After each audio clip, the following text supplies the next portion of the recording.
पंजाब में कांग्रेस दो नावों की सवारी कर रही है और दोनों ही नाव डूबने के करीब हैं।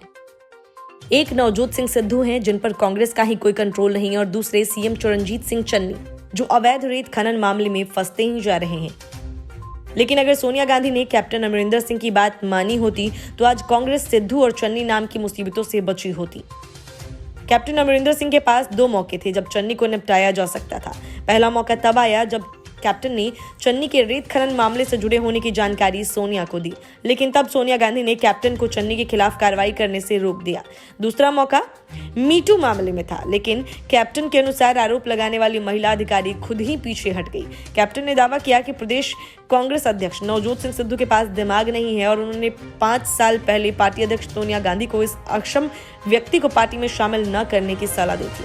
उन्होंने साफ शब्दों में यह खुलासा भी किया कि राज्य में अवैध रेत खनन मामले में वर्तमान सीएम चरणजीत सिंह चन्नी और कुछ अन्य कांग्रेस नेताओं की संलिप्तता की जानकारी मिलने के बावजूद उन्होंने पार्टी के प्रति अपनी निष्ठा की भावना से कोई कार्रवाई नहीं की और इसीलिए भी कि उन्हें सोनिया गांधी से हरी झंडी नहीं मिली थी। अपनी पार्टी पंजाब लोक कांग्रेस के 22 उम्मीदवारों की पहली सूची जारी करने के बाद अमरिंदर सिंह ने यह भी कहा कि उन्होंने मीटू मामले में चन्नी के खिलाफ कोई कार्रवाई नहीं की थी क्योंकि महिला आईएएस अधिकारी अपनी शिकायत पर कायम नहीं रह सकी।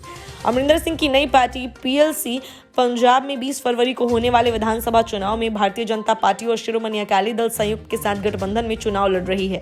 जब उनसे पूछा गया कि क्या आपने कहा था कि आप सिद्धू के खिलाफ चुनाव लड़ेंगे, इस पर तत्कालीन पटियाला राजघराने के नेता ने कहा कि मैंने कहा था कि हम सिद्धू को जीतने नहीं देंगे क्योंकि वह पूर्णतः अक्षम व्यक्ति हैं। उन्होंने कहा कि जब कांग्रेस अध्यक्ष ने करीब 5 साल पहले यह पूछा था कि सिद्धू कैसे हैं तो मैंने कहा था कि यह आदमी कांग्रेस पार्टी का सदस्य होने के बिल्कुल काबिल नहीं।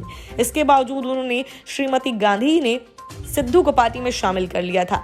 अमरिंदर सिंह ने आगे कहा कि पहले ही दिन से मैंने कहा था कि इस आदमी के पास दिमाग नाम की चीज नहीं है। मैंने यह सब कांग्रेस अध्यक्ष से कहा था जब उन्होंने मुझसे पूछा था कि सिद्धू कैसे पार्टी के लिए हितकारी साबित होंगे। अमरिंदर ने कहा कि दूसरे कार्यकाल में मुख्यमंत्री के तौर पर अपने 4.5 साल के शासन में उन्होंने 92% चुनावी वादे पूरे किए थे। उन्होंने कहा कि आप ही बताएं मैंने क्या गलत किया है। यदि उन्होंने मुझे पहले इस्तीफे के लिए कहा होता तो मैं तभी इस्तीफा दे देता। सितंबर 2021 में उन्होंने मुझे दिन में इस्तीफा के लिए कहा और मैंने शाम तक पद छोड़ दिया था।